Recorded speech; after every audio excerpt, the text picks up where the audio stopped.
الحمد لله رب العالمين. الصلاة والسلام على أشرف المرسلين وعلى آله وصحبه أجمعين. ما بعد. رب اشرح لي صدري ويسر لي أمري واحلل عقدة من لساني يفقهوا قولي وما توفيقي إلا بالله عليه توكلت وإليه أنيب. Dear brothers, respected teachers, and other esteemed persons, I'm so happy to be here with you. Today we have gathered here for one reason, and the reason is that all of us are part of Prophet Muhammad sallallahu alaihi wasallam. Being a member of Ummah Muhammad sallallahu alaihi wasallam is a matter of pride and prestige.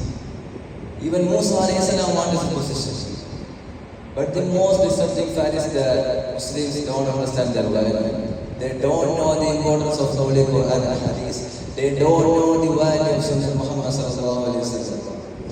Yes, let me clear. Already we have a holy book. We recite it on daily basis. We know its meaning and teach it others. But we have neglected the most important requirement of Quran, that is to translate it into our life. In fact, the world has changed to a great extent, so we must change it. But it does not need a change in our spiritual life. It does not require a change in our daily routines. It does not require a change in our family life, like relation between parents and children.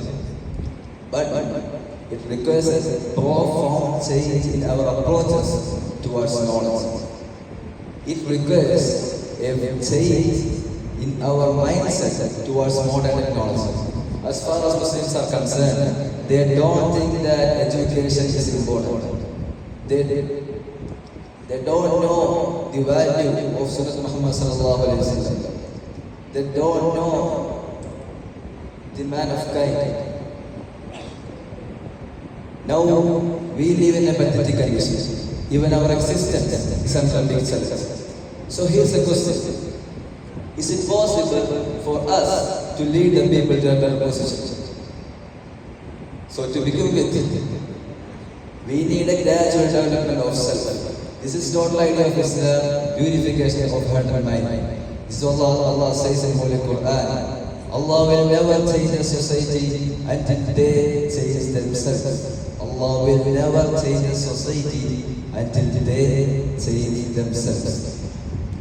In fact, all narratives in Quran and Hadith are open towards our own heart. So we should be the change we want to see in our life. Suddenly, human heart is concerned. It is the center of most perilous cancer cells, like greed, jealousy, and anger. We need to control them. If not, they will start to control us. If they start to control us, our hands will be vacant on the day of judgment. As Prophet sallallahu alaihi wasallam said, jealousy will eat our good deeds as fire eats wood. Arrogance is another human habit, powerful to dictate human hearts. Allah says in the Holy Quran, don't walk on the face of earth with arrogance, because you cannot divide the earth or reach the mountains in length. You cannot divide the earth or reach the mountains in length. Why Allah says that? Because arrogance is only for Allah. Only Allah wants to be proud. And the third one, greed. Greed is hazardous virus. It hurts human hearts. Suddenly, money-centered life will lead to despair. Money can never bring pleasure to human mind. So we have to lead our life according to Quran. May Allah bless us with the good fortune to do so. I conclude my verse by praying that. Wa akhiru da'wana alhamdulillahi rabbil alamin. Assalamu alaikum wa rahmatullahi wa barakatuh.